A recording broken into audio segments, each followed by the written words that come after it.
In the last podcast, you shared with us from Philippians chapter 2 and the effect of murmuring on our mission in the world and what our complaining says about God. There's more to it from Matthew chapter 5. Continue explaining this for us. Explain to us this connection between salt, light, and complaining. Well, I will probably say something by way of explanation, but really what I feel is that the Lord wasn't done with me on the Lord's Day when He showed me Philippians chapter 2, verse 14, do all things without complaining and reasonings.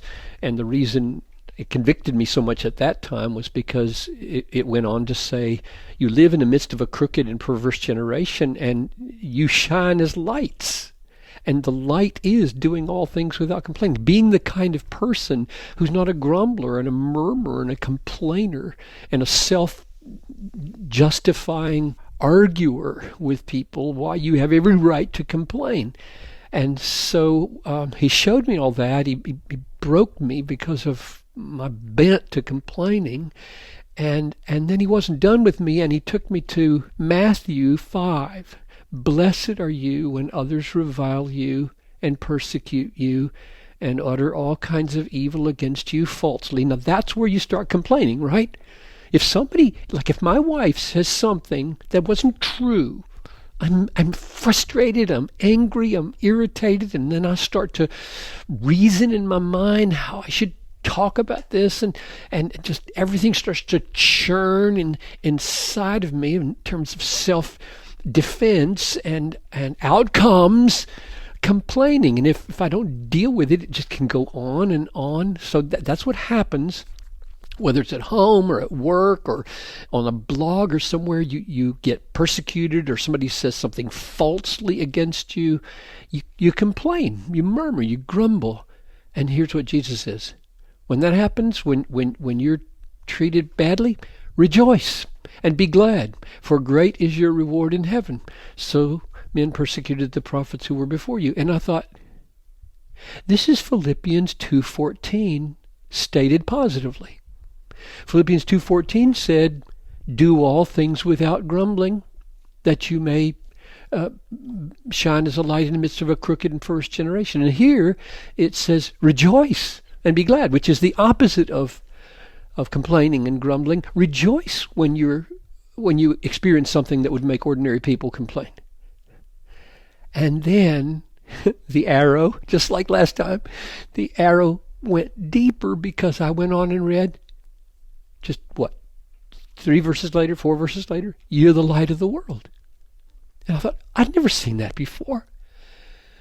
In Philippians 2, do all things without murmuring, and you'll shine like a light in the midst of a crooked and perverse generation. Matthew 5, rejoice and be glad when you're persecuted and slandered, for you're the light of the world, a city set on a hill. Now I know verse 16 says, let your light so shine that men may see your good deeds. But I want to say, doesn't he mean there not just good deeds? I mean, the world can do good deeds. It's good deeds without murmuring. It's good deeds without complaining. It's good deeds rejoicing when those good deeds aren't appreciated, when those good deeds are misinterpreted, when those good deeds are criticized. Rejoice in that day. The Lord wasn't done with me yet. In other words, there was more to do, both by way of illumination. If you've never seen this, John, that the light of the world, the light of the church, is a freedom from complaining and grumbling and murmuring, and instead a joy. And here was the new precious gift of how to fight the battle. For great is your reward in heaven. I had seen from Philippians that when I was murmuring, I was putting out my light about the brightness of God's power and the brightness of His wisdom and the brightness of His kindness. And now I saw, when I'm complaining, I'm putting out the brightness of His reward. I'm saying, well, the payoff for this experience right now that I'm having, this slander, isn't very good. And Jesus is saying, oh yes, it is very good. Your reward in heaven for enduring what you're going through right now with not complaining but rejoicing will be off the charts glorious.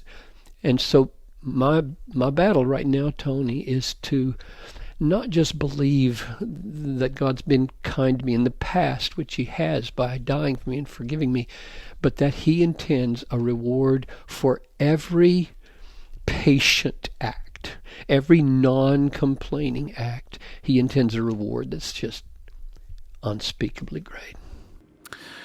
Very, very true. Thank you, Pastor John, and thank you for listening to this podcast. Email your questions to us at askpastorjohn@desiringgod.org. You can visit us online at desiringgod.org to find thousands of free books, articles, sermons, and other resources from John Piper, all for free. I'm your host, Tony Reinke. Thanks for listening.